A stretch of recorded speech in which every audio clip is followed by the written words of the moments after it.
Voici l'outil le plus simple qui existe pour vous aider à résoudre de nombreux problèmes et à choisir facilement entre plusieurs solutions. Oui, c'est une sacrée promesse, normale, elle nous vient tout droit d'un moine. Alors ce moine s'appelle Guillaume d'Occam, il était franciscain et il a vécu au XIVe siècle en Europe. Le rasoir d'Occam, je sais pas si vous le connaissez. Non, je connais pas. Rasoir d'Occam? Non. Ouais. Promis, je vais pas vous faire une leçon d'histoire, je vous donne juste une petite info qui va vous permettre de mémoriser facilement cet outil, et puis un peu de suspense, ça n'a jamais fait de mal à personne. Dans cet ordre religieux, chez les franciscains donc, les moines imitent Jésus, et ils décident d'être pauvres pour aller à l'essentiel dans leur vie, c'est-à-dire leur foi. À noter que le pape actuel se réclame de cette filiation, et c'est pour cela qu'il s'est fait appeler le pape François, et qu'il a décidé de vivre simplement, loin du faste habituel du Vatican. Encore un qui n'investira pas dans le Bitcoin.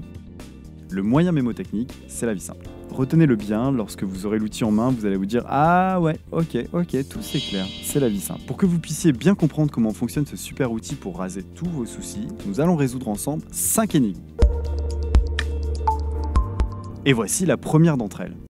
Énigme numéro 1, le son sans image, faire des hypothèses à l'aveugle.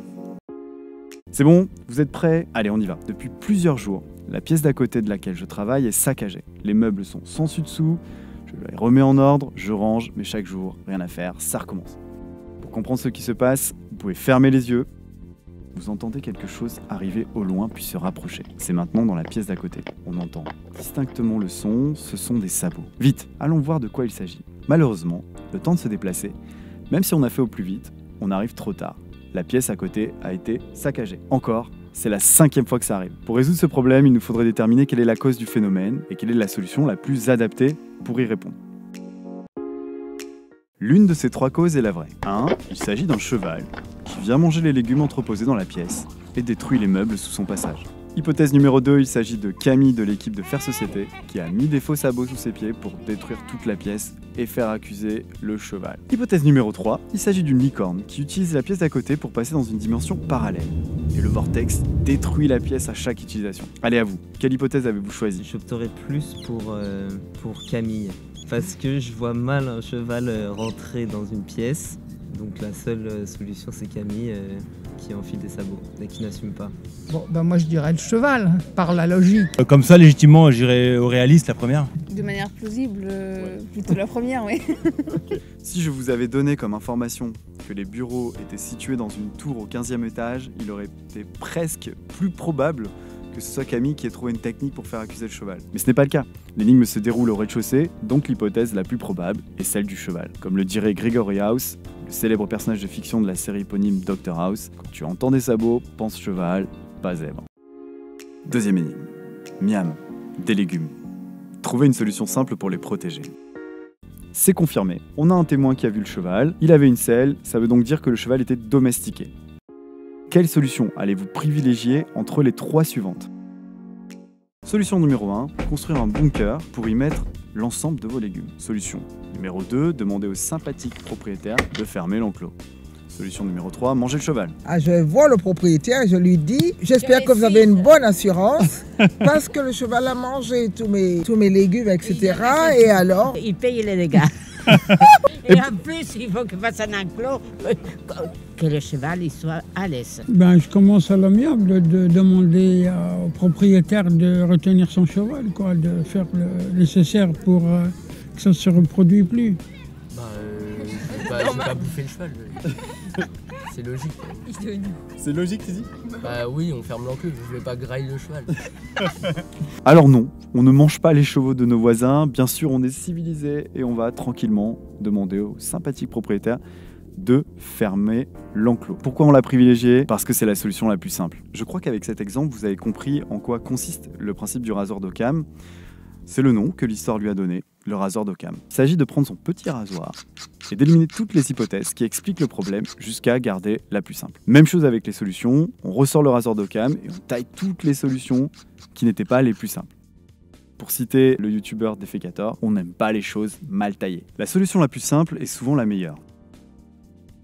Il faut donc éliminer les explications improbables d'un phénomène.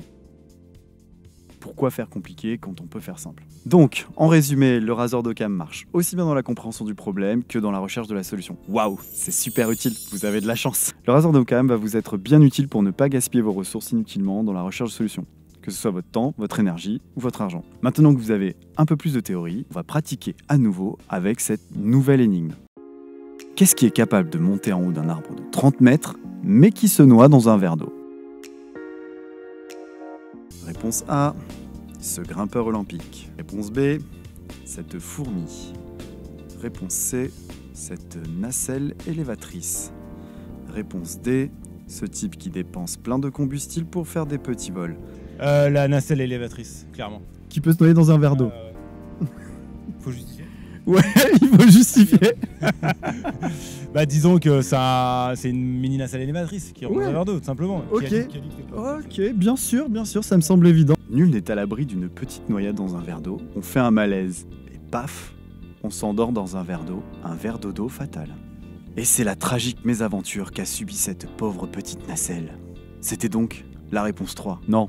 Moi, je dirais la fourmi. Parce que elle est capable de monter sur un arbre de 30 mètres et elle est aussi capable de se noyer dans un verre d'eau. Donc j'opterais pour elle. Évidemment que la réponse la plus simple était la fourmi, la seule qui a de réelles probabilités de vraiment se noyer dans un verre d'eau. Le rasoir d'Occam vous permet de prioriser les hypothèses à tester et de prioriser les solutions à tester. Il vous donne logiquement une marche à suivre. D'abord, vous commencez par la solution qui vous semble la plus simple pour résoudre le problème, celle qui a le plus de probabilité d'être la bonne, de sorte à ce que l'on ait une chance de trouver la bonne solution à moindre coût. J'essaye toujours par la plus simple, la moins compliquée. Bon, sinon je prends un temps de réflexion et puis je regarde ce qui s'est passé ailleurs et ça m'aide à comprendre, quoi. Et si ce n'est pas la première de la priorisation qui était la bonne, ce sera sûrement la suivante. C'est un bon principe de logique. Vous n'allez pas commencer par la solution qui vous semble la moins évidente. Vous risquez de vous appauvrir vite et de ne pas résoudre beaucoup de problèmes dans votre vie. Allez, on se fait une énigme de plus pour le fun et pour être sûr de bien savoir l'appliquer. 4e énigme. Comprendre un problème sans se prendre les pieds dans le tapis. Qu'avons-nous le plus de probabilité d'écraser avec le pied droit qu'avec le pied gauche? Réponse A, la queue du chat. Réponse B, son lacet. Réponse C, Rocky. Réponse D, son pied gauche. Son lacet, je veux dire. Ou la queue du chien ou du chat s'il passe à ce moment-là. Le pied gauche. Pourquoi?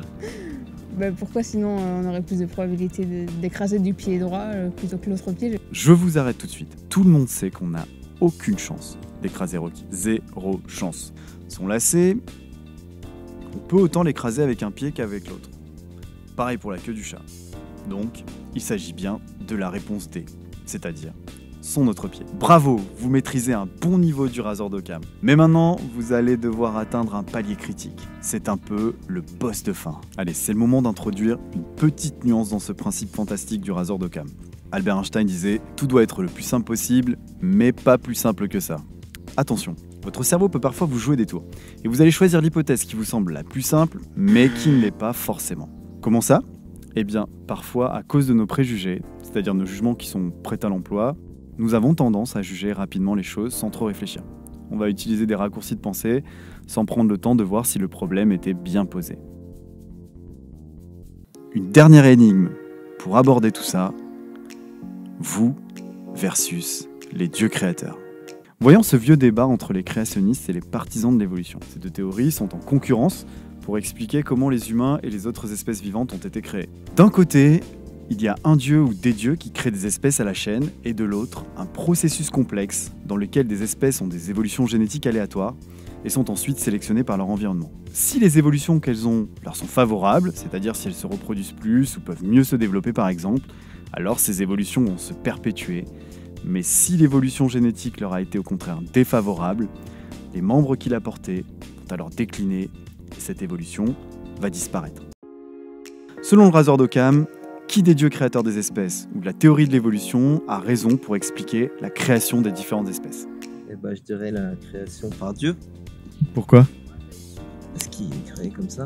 Une puissance supérieure qui fabrique ces espèces à la chaîne semble alors peut-être plus simple. Mais si on cherche des éléments supplémentaires sur la compréhension du phénomène, on découvre qu'il y a des espèces qui ont disparu et on découvre des espèces avec des gènes en commun et des variations en fonction de la sélection naturelle. Et puis même si le Premier Testament de la Bible raconte que l'humain fut créé juste après les animaux, ça voudrait dire qu'il aurait vécu en même temps que les dinosaures. C'est pas très cohérent avec les preuves recueillies quand on date les ossements des dinosaures. Donc là encore, le rasoir d'Occam fonctionne, mais il ne faut pas s'arrêter au premier énoncé dès lors que le problème est trop complexe. En cas de doute, faites confiance à votre intuition et continuez de chercher. Il faut faire l'effort d'aller collecter encore des faits. Attention, il doit bien sûr s'agir de faits validés. Une fois que ces faits validés ont été collectés, vous pouvez alors vous assurer de bien poser l'énoncé du problème auquel vous souhaitez appliquer le rasoir d'Occam.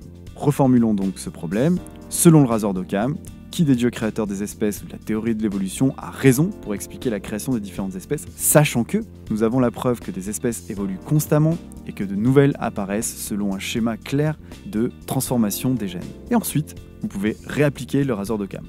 Vous pouvez alors conclure que la théorie de l'évolution est bien la plus probable et que le récit de la Genèse a de bien meilleures probabilités d'être une parabole, une histoire, certes, une très bonne histoire. Mais elle n'est pas une théorie qui décrit la réalité telle qu'elle s'est passée. Absolument pas.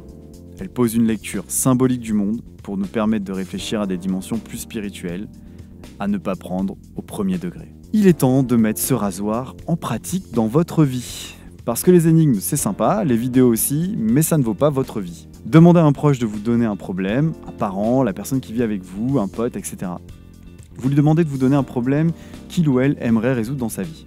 Vous notez les hypothèses qui causent ce problème et vous appliquez le rasoir d'Occam pour choisir les hypothèses les plus simples. Vous notez ensuite les solutions sur un papier et vous appliquez le rasoir d'Occam pour prendre la plus simple. Vous lui demandez de tester la solution et de vous dire si cela a fonctionné. Vous pouvez le faire directement sur vous, mais c'est souvent plus complexe pour une première fois. Racontez-nous en commentaire les résultats de ces premiers coups de rasoir d'Occam. Personnellement, ça fait un paquet d'années maintenant que j'utilise le rasoir d'Occam et ça fonctionne super bien, particulièrement quand on est pressé et qu'on doit prendre des décisions rapidement. Mais attention quand même, dès qu'on touche à des problèmes complexes, c'est trop limité et il vaut mieux ranger le rasoir. Vous avez compris comment utiliser ce rasoir. Faites-vous plaisir avec cette nouvelle compétence. Vous avez maintenant une capacité supplémentaire pour trouver vos propres solutions. Merci et à bientôt.